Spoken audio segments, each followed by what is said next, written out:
Hai Bunda, tahukah Bunda apa yang dimaksud dengan ASI eksklusif? ASI eksklusif adalah memberikan air susu ibu atau ASI saja pada bayi segera setelah lahir hingga usia 6 bulan. ASI adalah jenis makanan yang mengandung nutrisi, hormon, enzim, faktor pertumbuhan, antibodi, dan anti alergi. Nutrisi dalam ASI juga mencakup hampir 200 unsur zat makanan yang dibutuhkan bayi. Jadi, tidak ada deh makanan lain yang sesempurna ASI bagi bayi. Perlu Bunda ketahui, ada 13 manfaat yang bisa si kecil dan Bunda dapatkan dari pemberian ASI eksklusif. Yang pertama, sistem kekebalan tubuh bayi lebih kuat. Yang kedua, membuat si kecil lebih cerdas. Ketiga, berat badan ideal. Yang keempat, tulang bayi lebih kuat. Yang kelima, mendapat limpahan kolesterol. Yang keenam, mengurangi resiko terjadinya sindrom kematian bayi mendadak atau SIDS. Yang ketujuh, memperkuat hubungan bunda dan anak. Yang kedelapan, tubuh lebih cepat langsing loh. Yang kesembilan, KB alami. Yang kesepuluh, bisa mengurangi stres bunda loh. 11, mengurangi pendarahan. Ke-12, risiko terkena kanker menurun. Ke-13, yang pastinya menghemat uang. Beribu-ribu kaleng susu formula dengan teknologi tercanggih tidak dapat menggantikan ASI bagi bayi, karena ASI merupakan anugerah terbesar bagi ibu yang dapat diminum bayi sepuasnya. Jadi kalau ada yang gratis, kenapa harus berbayar? Untuk memperlancar pemberian ASI eksklusif, biarkan bayi berada dalam jangkauan ibu setelah proses persalinan selama 24 jam atau yang disebut dengan rawat gabung atau room in. Tidak ada alasan medis, tidak ada alasan untuk memisahkan ibu dengan bayinya, bahkan setelah operasi sesar. Posisi tubuh bayi yang baik pada saat menyusui yaitu posisi muka bayi menghadap ke payudara, perut atau dada bayi menempel kepada perut atau dada ibu, seluruh badan bayi menghadap ke badan ibu hingga telinga bayi membentuk garis lurus dengan lengan bayi dan leher bayi, seluruh punggung bayi tersangga dengan baik, kontak mata antara ibu dengan bayi. Pegang belakang bahu, jangan kepala bayi. Kepala terletak di lengan, bukan di daerah siku. Nah, jika perlekatan menyusui sudah benar, maka tanda-tanda perlekatan yang benar yaitu mulut bayi terbuka lebar, di mana bayi menyusu pada bagian areola payudara atau bagian yang berwarna gelap, bukan hanya pada puting. Kemudian, dagu bayi menempel pada payudara ibu, hidung menghadap ke atas. Selanjutnya, suara bayi terdengar pelan. Bila terdengar keras, maka posisi belum benar.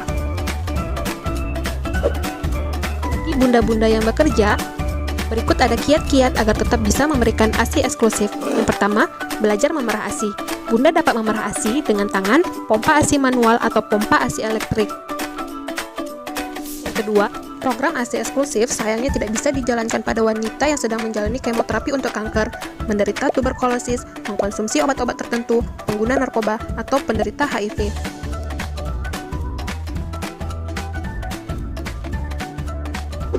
Jika bunda dan bayi menemui tantangan menyusui, segera cari bantuan tenaga kesehatan yang memahami manajemen laktasi atau bisa konsultasi dengan konselor menyusui. Menyusui, anak sehat, keluarga bahagia. Salam menyusui!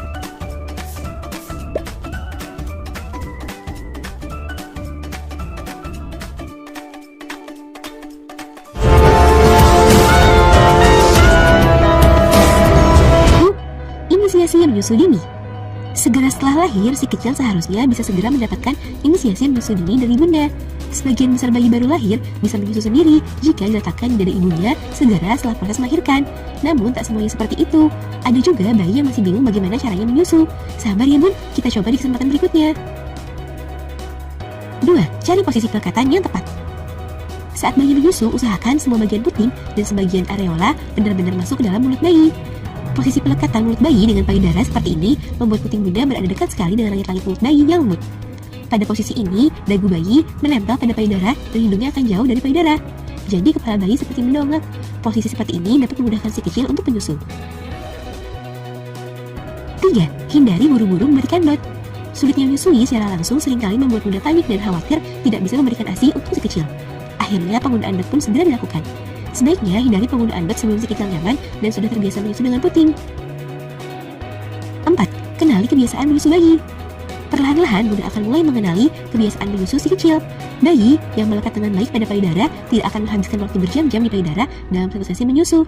Maka jika dia menyusu terus ke payudara berjam-jam lamanya, maka itu salah satu tanda bahwa pelekatannya kurang baik atau bayi tidak mendapatkan cukup pasokan ASI. 5. Jangan putus asa.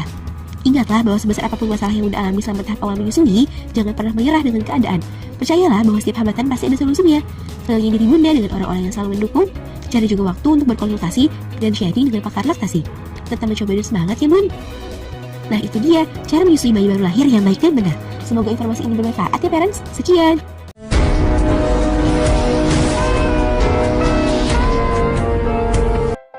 Cara menyimpan ASI perah. Apa saja yang bisa digunakan untuk menyimpan ASI? 1. Gelas kaca dengan penutup anti bocor. 2. Kantong ASI bebas BPA. Jangan gunakan sembarang plastik dan botol untuk menyimpan ASIP ya. Selalu sisakan ruang dalam wadah saat menyimpan ASIP. Dalam keadaan beku, ASIP cenderung mengembang. Jika diisi terlalu penuh, tutup botol akan terdesak hingga terbuka. Tulis jam dan hari ASI tersebut diperah pada label dan tempelkan di botol atau kantong ASI. Selalu dahulukan ASIP yang sudah lebih lama diperah ya. ASIP segar dapat bertahan 3-8 hari dengan suhu 0-4 derajat Celcius. Sebaiknya ASIP disimpan di bagian paling belakang kulkas yang paling dingin dan tidak terlalu terpengaruh oleh perubahan suhu. Jangan simpan di bagian pintu kulkas. Untuk penyimpanan di freezer, perhatikan lagi jenis kulkas yang Moms miliki. ASIP dapat bertahan 2 minggu dalam freezer kulkas 1 pintu. ASIP bertahan 3-4 bulan dalam freezer kulkas 2 pintu. ASIP bisa disimpan selama 6-12 bulan dalam freezer khusus yang sangat dingin dengan suhu di bawah 18 derajat Celcius. Untuk pencairan dan penghangatan ASIP yang lebih cepat, Moms bisa menggunakan bottle warmer. Jangan lupa untuk memperhatikan cara kerjanya. Saat penghangatan, pastikan perubahan suhu terjadi bertahap. Jika perlu, uji bottle warmer terlebih dahulu. Setelah ASIP hangat, segera keluarkan dari warmer dan jangan dihangatkan terus-menerus. ASIP tidak boleh dipanaskan dengan microwave atau direbus karena dapat merusak kandungannya. Selain itu, akan timbul bintik panas dalam ASIP yang dapat membuat mulut bayi terbakar. Ada 3 cara yang bisa dilakukan untuk mencairkan ASIP. Pertama, tempatkan ASIP beku di kulkas bagian bawah 1 malam sebelum Moms menggunakannya. Kedua, apabila perlu mencairkannya lebih cepat, letakkan wadah ASIP di dalam mangkuk berisi air pada suhu ruang, lalu ganti rendaman beberapa kali dengan air yang lebih hangat hingga ASIP mencair. Ketiga, ASIP juga dapat dicairkan dengan cara dialiri. Pegang wadah ASIP di bawah aliran air dengan suhu ruang, dan tingkatkan temperatur air secara bertahap hingga ASIP mencair.